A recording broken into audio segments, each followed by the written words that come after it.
یعنی جنگ میں جتنی بھی شدت آ جائے اور تمہیں کتنے بھی کٹھن ہو، یہ ہدایت اس میں دی گئی۔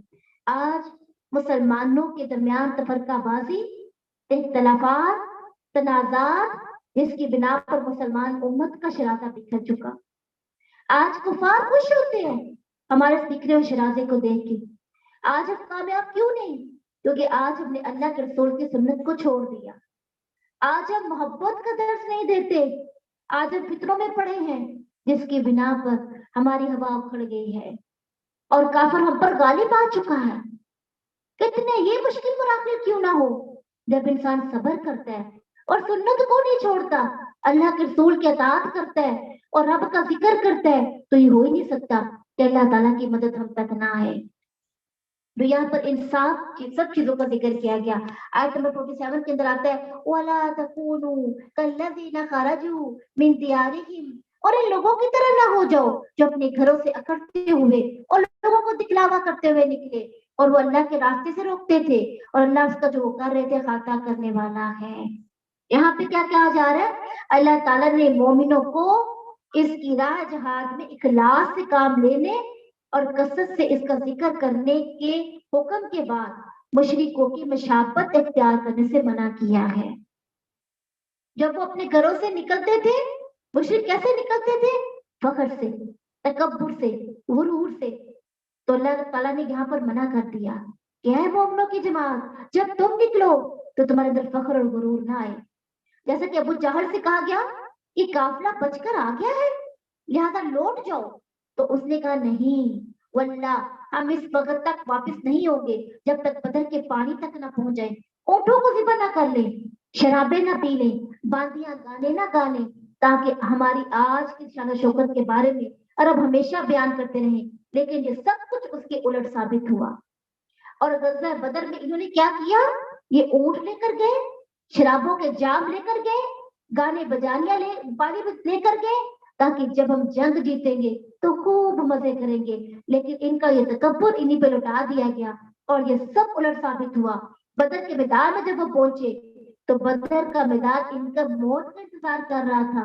بہت سے لوگ قتل کیے گئے اور بہت سے ذلیل و خوار ہو کر اور ابدی اور ازلی عذاب کا منتظر رہے۔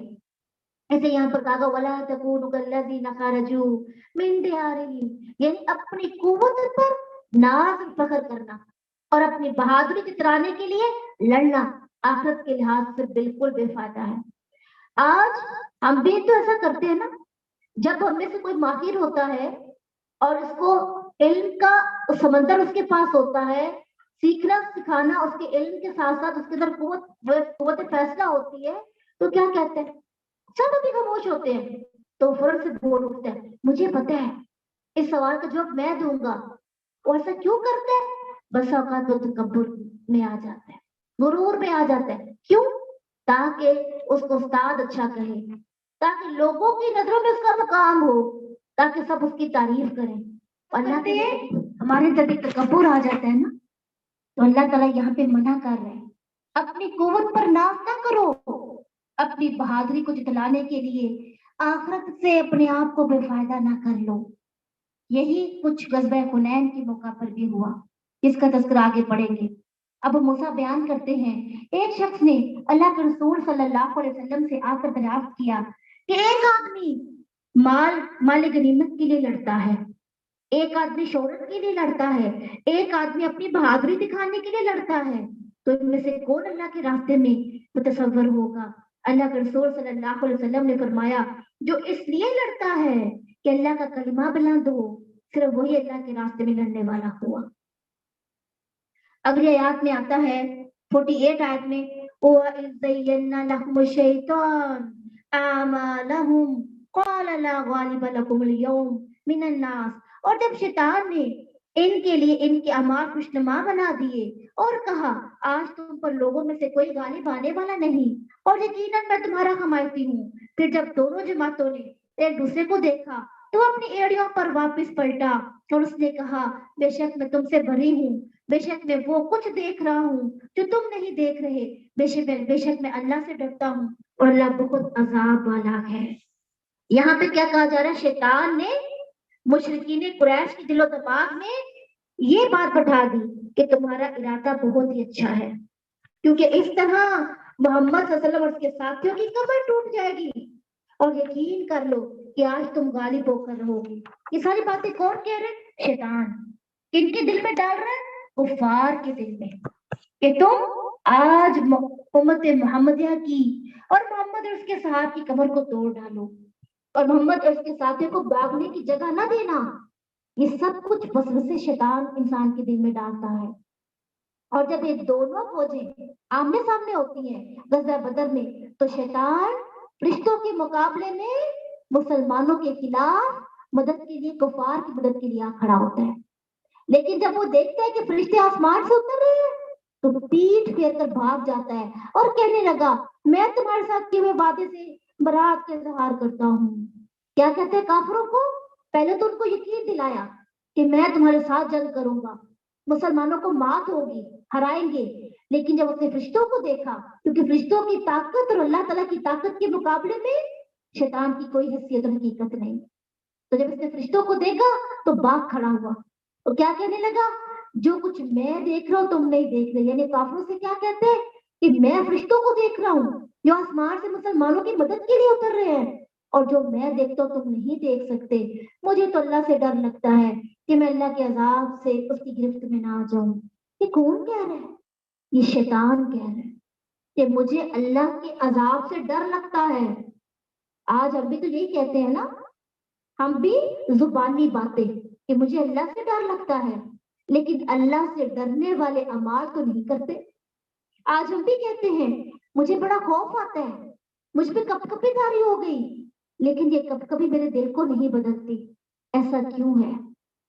حدیث میں آتا ہے، ابو ہریرہ کہتے ہیں اللہ کے رسول صلی اللہ علیہ وسلم نے فرمایا، شیطان تم میں سے ہر ایک کی گردن کے پیچھے گدی پر 3 گرے لگا دیتا ہے۔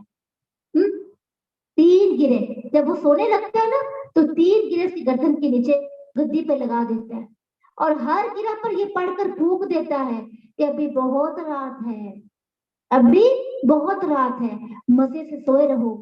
پھر اگر وہ شخص بیدار ہو جاتا ہے اور اللہ کا ذکر کرتا ہے تو ایک گرہ کھل جاتی ہے، اور اگر اس نے وضو کر لیا تو دوسری گرہ کھل گئی، پھر اگر اس نے نماز پڑھ لی تو تیسری گرہ بھی کھل جاتی ہے، اور وہ اس حال میں صبح کرتا ہے کہ وہ خشاش بشاش اور دل شاد ہوتا ہے، ورنہ صبح کو بد باطن اور سست مزاج اٹھتا ہے۔ تو ذرا سوچے، جب ہم صبح نماز کے لیے نہیں اٹھتے اور وقت گزر جاتا ہے تو پھر شیطان کی گرہ نہیں کھلتی۔ حدیث میں آتا ہے، عبداللہ بن مسعود کہتے ہیں کہ نبی اکرم صلی اللہ علیہ وسلم کے سامنے ایک شخص کا ذکر کیا گیا اور کہا گیا کہ وہ برابر تک صبح تک سوتا رہتا ہے، نماز کے لیے نہیں اٹھا، تو آپ نے فرمایا شیطان نے اس کے کان میں پیشاب کر دیا ہے۔ گندگی، نجاست وہ کان میں کر دیتا ہے۔ کیوں کرتے ہیں؟ تاکہ اس کے کانوں میں اذان کے بعد گونجے ہی نہ، تاکہ یہ خیالات اس میں رہے، اور وجہ سے دنیا کی کو کھو کر اللہ کی یاد سے اپنے آپ کو غافل کرتے۔ یہاں پر شیطان کی جو چالیں ہیں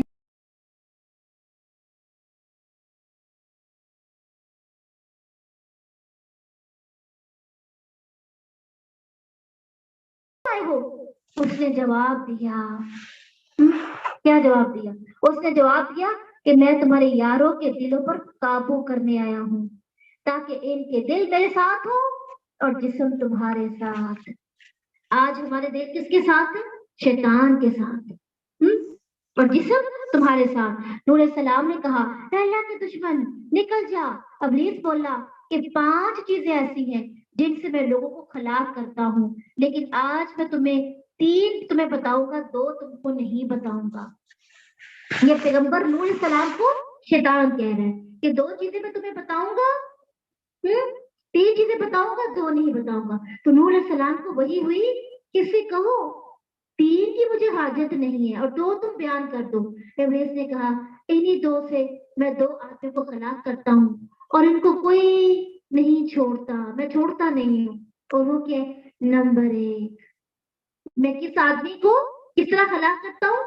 ایک حسد کی وجہ سے میں ان کو ان کی نیکیاں ان سے چھین لیتا ہوں۔ حسد کے بارے میں کیا آتا ہے؟ حسد نیکیوں کو